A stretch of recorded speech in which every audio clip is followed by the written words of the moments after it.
The allure of Mount Everest, the highest peak on Earth, has captivated adventurers for decades. In May 1996, this majestic mountain became the scene of one of the deadliest climbing seasons in its history, resulting in 8 deaths over a few days. This tragic event, often referred to as the 1996 Mount Everest disaster, highlighted the perilous conditions climbers face and the unforgiving nature of Everest. In early May 1996, several expeditions converged on Everest, aiming to reach the summit during a brief window of favorable weather.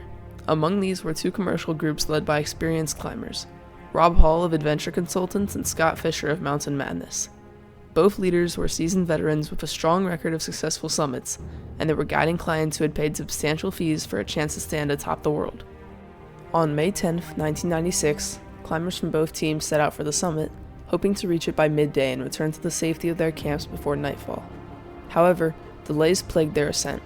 Bottlenecks at the Hillary Step, a notorious rock face near the summit, slowed the progress, and some climbers ran out of supplementary oxygen, which is crucial at such extreme altitudes.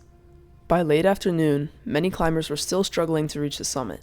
Against standard protocol, which advised turning back by 2:00 p.m. to avoid nightfall, climbers continued to push on.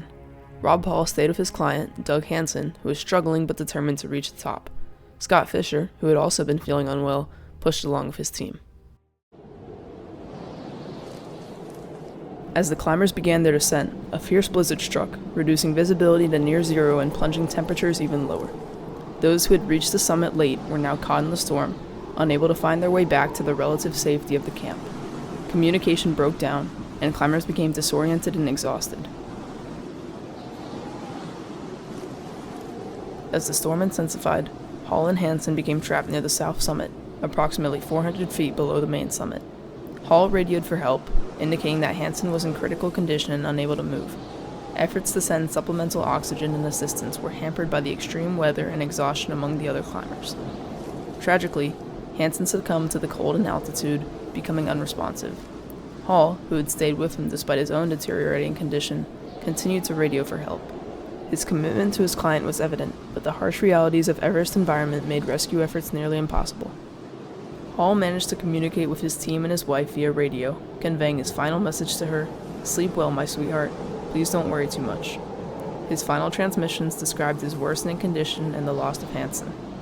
Hall's location on the mountain, exposed to the elements and without sufficient oxygen, led to his eventual death from exposure and altitude sickness.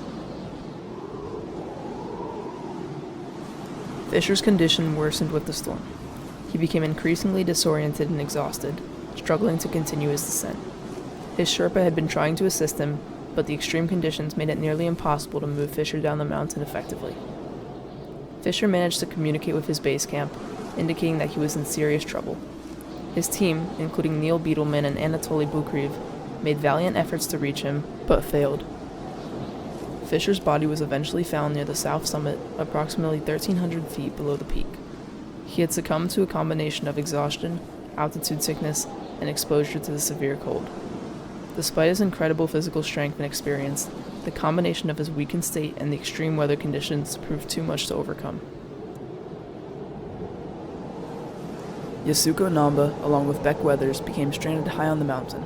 Weathers, who was suffering from snow blindness and severe frostbite, was unable to assist her. Namba herself was physically and mentally exhausted, suffering from extreme cold and oxygen deprivation. Namba and Weathers initially huddled together for warmth, attempting to survive the night.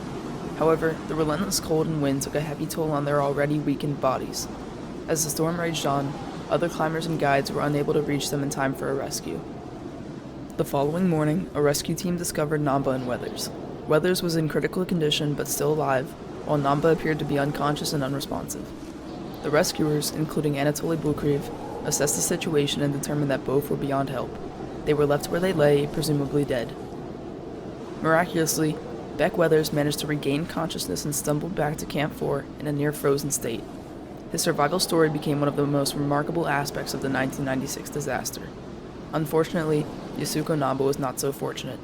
Her body remained on the mountain, a stark reminder of the perils faced by climbers on Everest. A renowned guide and leader of adventure consultants, Rob Hall's efforts to save his clients, especially Doug Hansen, were heroic. Despite his attempts to guide Hansen back, both men fell victim to the extreme conditions. Scott Fischer, the head of Mountain Madness, pushed through severe exhaustion and illness to reach the summit. He was last seen near the south summit and perished from the storm's fury. Yasuko Namba, who had a deep love for mountaineering, was attempting Everest for the second time. Her determination and spirit were proof of her resolve, but still she fell victim to the storm. Andy Harris, a guide from Adventure Consultants, who presumably died from a fall during his descent.